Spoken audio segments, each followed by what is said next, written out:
We're going to keep going with our series, Rescuer. And for those of you that don't know me, my name is Justin. I'm the executive pastor. And as we get started, maybe you've heard this quote before, but a wise person once said, if you want to go fast, go alone. If you want to go far, go together. When it comes to our faith journey, when it comes to faith, you and I are always faced with a decision. And that decision is whether we're going to operate in community or isolation.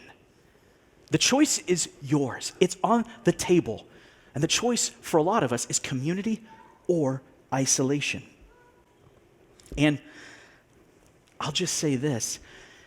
When I look at the life of Jesus, which is what we're doing in this series, Rescuer, spending this time learning and walking with the rescuer, what we see is he operates in community, not isolation. He goes after his mission with people, not alone.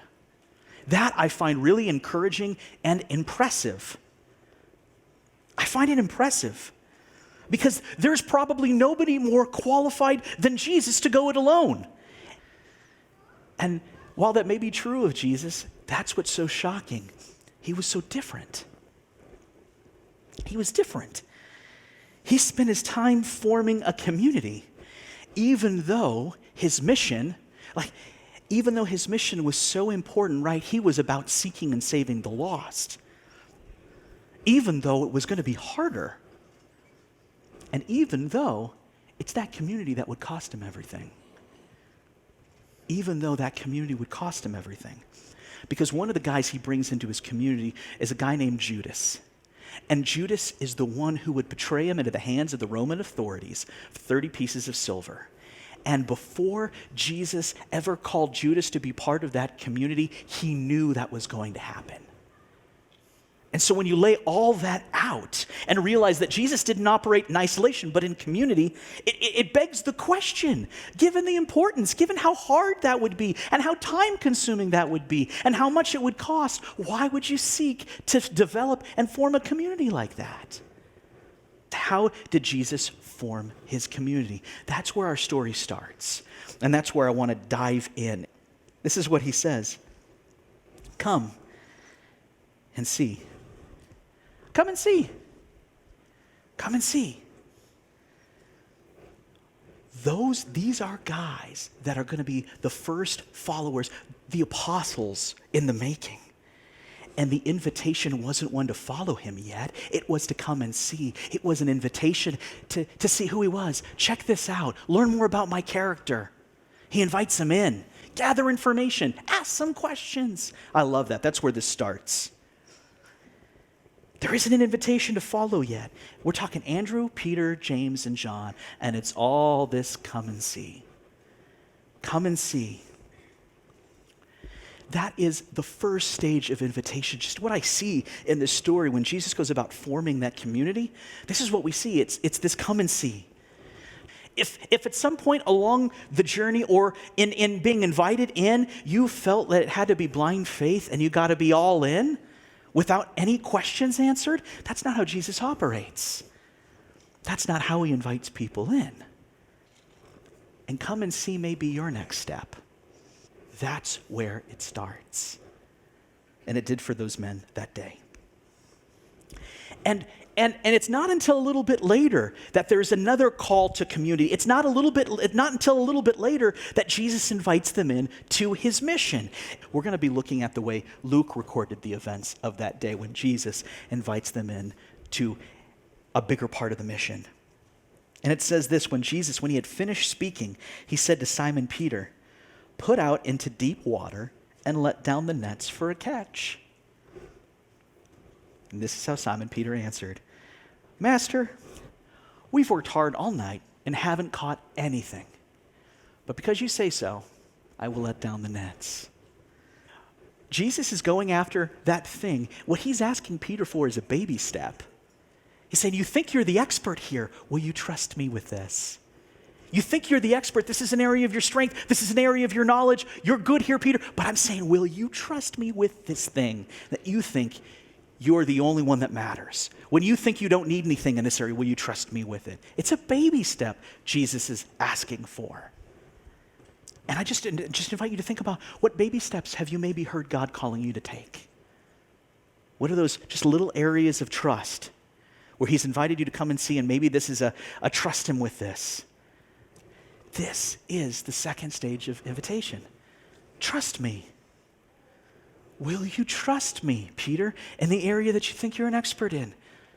And Matthew, the Gospel of Matthew, records what went on that day this way. And he said to them at this moment, "Follow me, and I will make you fishers of men." It didn't start there, but it ended there. He was inviting them into his mission. And then it says this, immediately they left their nets and followed him. And this is that third stage. Come and see, trust me, now follow me. Come and see, trust me, now follow me. So will you follow him? Will you go all in? Is it time to get off the sidelines and get engaged in the game? It says that at some point, Jesus was going to pick from all the people that were in these different stages of following him or connecting with him. He was going to pick his apostles. And get this, Judas Iscariot, who became a traitor. Of all the people, when I see that last name on that list, that fills me with a lot of hope. Do you see the gospel in that? Do you see the good news of Jesus in that? There's so many of us that maybe have been in community, have been hurt before. We've got horror stories. We have pasts. Maybe they involved betrayal. Maybe that's why you walked away for a season. And it can lead to bitterness, a lack of trust. It can erode all that resentment. And what you see in Jesus is, with full knowledge of who Judas is, he invites him in.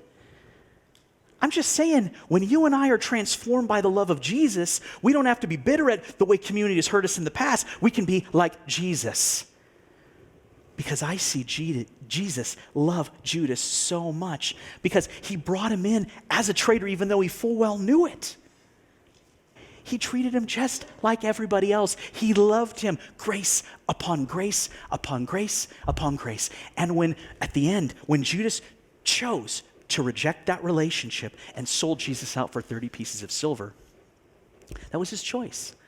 To reject that relationship, to reject that grace, to reject that love. And like Judas, you and I are faced with the decision of community or isolation, and we are faced with the choice to be a part of that community, united by the same Holy Spirit that had the power to raise Jesus from the dead. You and I get to decide if we win or not. In verse 18, Matthew 16:18, he says, "I will build my church, and the gates of hell shall not prevail against it."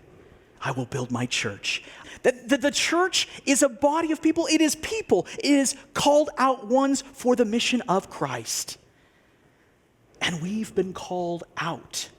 We're called out ones, called out into the mission of Christ to be about that. And we're called to extend the same 3 invitations that Jesus did, to come and see him.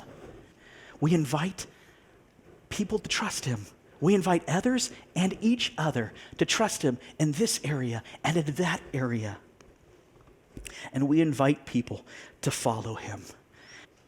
We extend these invitations. Come and see him, trust him, and follow him.